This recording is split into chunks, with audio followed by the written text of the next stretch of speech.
Hello everybody and welcome back to a brand new video on the Free to Critic channel. I'm David, your host, and today I'm going to give you guys my performance review on the Puma All Pro Nitro Elites. Now this is the Elite version of the regular All Pro Nitros, which was a very good shoe for the price that you got, and they are going on sale for around $60, so it is a steal at this point. To me, the traction was insanely grippy right out of the gate. Side to side, going up and down was very grippy and tacky. Cushioning was also very good, very lively and bouncy and comfortable to boot, with the materials being a little cheap on the low end, but they were comfortable nonetheless, as well as the lockdown and support that you got was pretty good for the price. So it was a very good shoe. And when I found out that they made an Elite version, I was asking the question to myself, why? So, time to find out. When it comes to the overall trying experience, it was a little bit annoying at first. They were a little difficult to get into because you had to space out the laces first just to get your foot inside the shoe. And on top of that, the grooves on the drop-in midsole itself does stick to your socks a little bit, so it was kind of a difficult squeeze to get your foot inside the shoe. But with a little bit of break-in time, it won't stick as much, so it will be an easier trying experience the more you put them on and the more you break in the grooves on the midsole itself. So be mindful of that. It does take a little bit of time to break in just to get the overall trying experience to be as easy as it can be. When it comes to sizing, I would go down half a size because going true to size, it gave me a roomy fit overall when it came to the forefoot section. The length of the shoe runs a little bit long once you've broken the materials, and the width feels good, but it's not necessarily snug, so there's like a little bit of wiggle room to play with when you are in the shoe. So when it comes to sizing, I would go down half a size for me personally, and for narrow footers, you should probably do the same, maybe go down a full size if you have a very narrow foot. However, for wide footers, you should be good to go going true to size, and if anything, if you have a really wide foot, maybe go up half a size if that is an issue for you. When it comes to pricing, it comes to a whopping $250. What? Which is almost twice the price of the regular All Pro Nitros, so it was a shocker when I found out the price of these.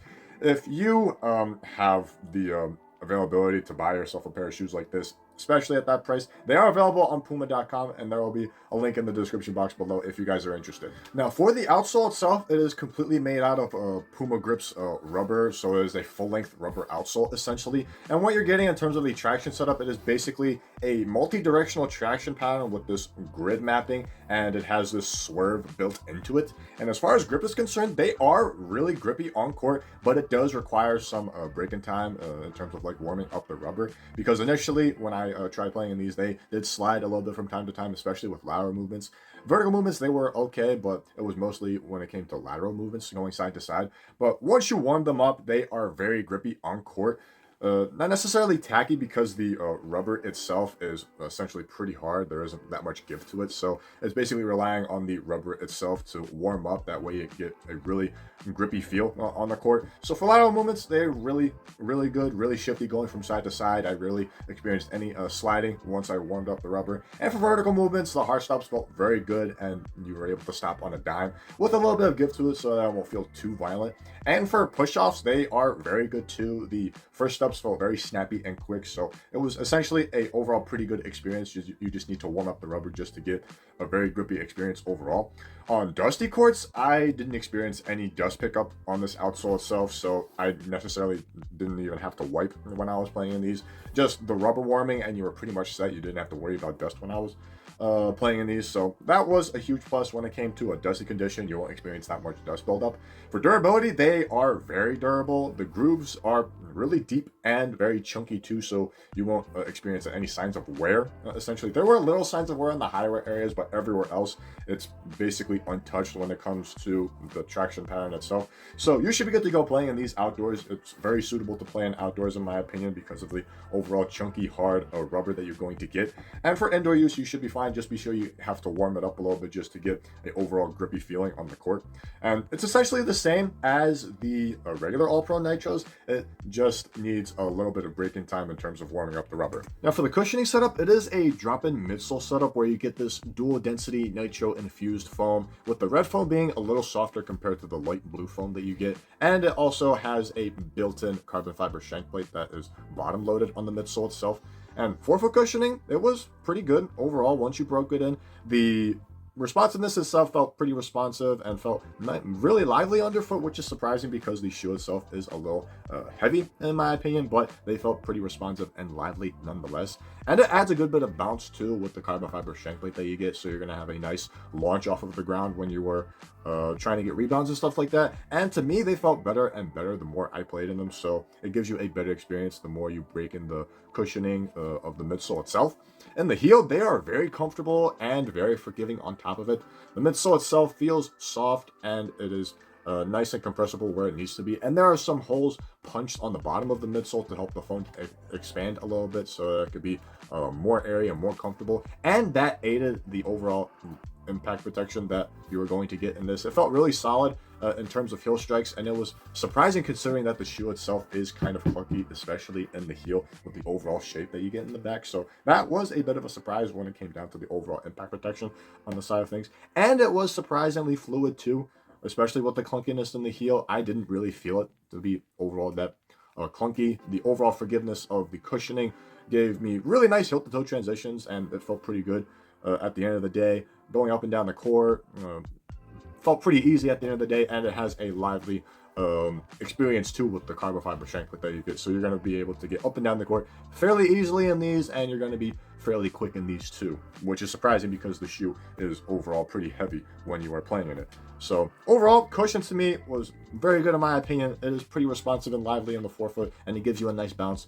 The heel cushioning is very nice and very comparable to the regular All Pro Nitros in my opinion, and the overall fluidity experience that you get is surprisingly fluid considering that the shoe itself is kind of clunky, especially in the heel. Now diving into the materials, you're basically getting a synthetic leathered overlay material here in the forefoot, and it extends all the way up into the lace line and around the ankle collar as well. And on the lateral and medial sides of the shoe, you're going to get this glossy textile material that Puma calls Ultra Weave. And to me, comfort wise, they are pretty comfortable at the end of the day. The synthetics do require a little bit of break-in time in order for them to feel flexible on foot. However, they don't look durable to me, and they crease very easily. You're seeing a bunch of creases, especially in the break zones, which is a little bit of an issue. And there are some scratch marks that I get on the top of the toe box, which was a little concerning when a couple people stepped on it. So that was a little bit of an issue, but pretty comfortable nonetheless once you break it in.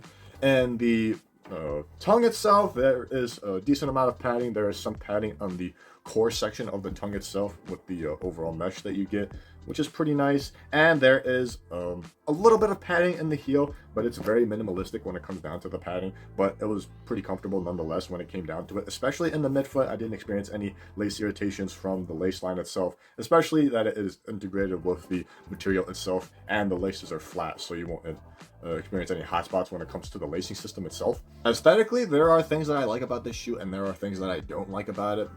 Starting off, the overall design language of the shoe itself, it looks pretty robust, so it is a very bulky shoe when it comes down to it. However, I really like how the Puma logo is integrated with the TPU plate on the lateral side, and it has this glittery design to it, which looks pretty cool. And I also like the slits that you get on the rubber outsole, as well as the Puma tab that you get in the heel, which is kind of unnecessary if I'm really nitpicky about it. And you also get these double arrows that are plugged into the rubber itself, which looks pretty cool. The downsides to me are just the synthetics in the forefoot with the creasing that you get, along with the scuffs that you get on the toe box, and to the fact that they don't look premium to me. When I found out it was $250, I was expecting premium materials all around this shoe, and the materials don't scream premium to me. It's just some synthetics that you get in the forefoot, and the rest is just textiles that Puma brands as an Ultra Weave upper, which is basically, it's just a textile mesh at the end of the day. But in terms of how they feel on foot, they're pretty comfortable. It does require some break-in time in the forefoot. Aesthetically, they look pretty good. They look pretty bulky too on top of it. The overall design language looks pretty nice and bulky, but the overall shoe itself just doesn't scream premium to me when it comes to materials. Now for the lockdown, to me, they just get the job done, in my opinion. In the forefoot, there was a good bit of sliding when it came to lateral movements, and the more I kept doing that, it resulted in me getting blisters, which felt very uncomfortable to deal with, so that was a bit of an issue when it came down to it. However, when it came to vertical movements, I didn't really notice that much shifting in the footbed, especially with the grooves that you get on the midsole itself. It does stick to your sock, that way you won't move in the footbed.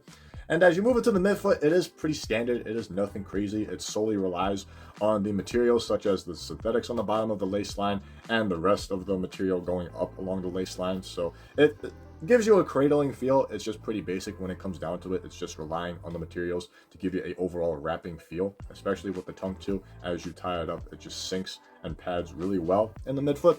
And in the heel, I did notice a good bit of heel slippage, especially in the beginning, because there isn't that much sculpting and that much padding in the back. So you're going to experience a good bit of heel slippage, especially in the beginning.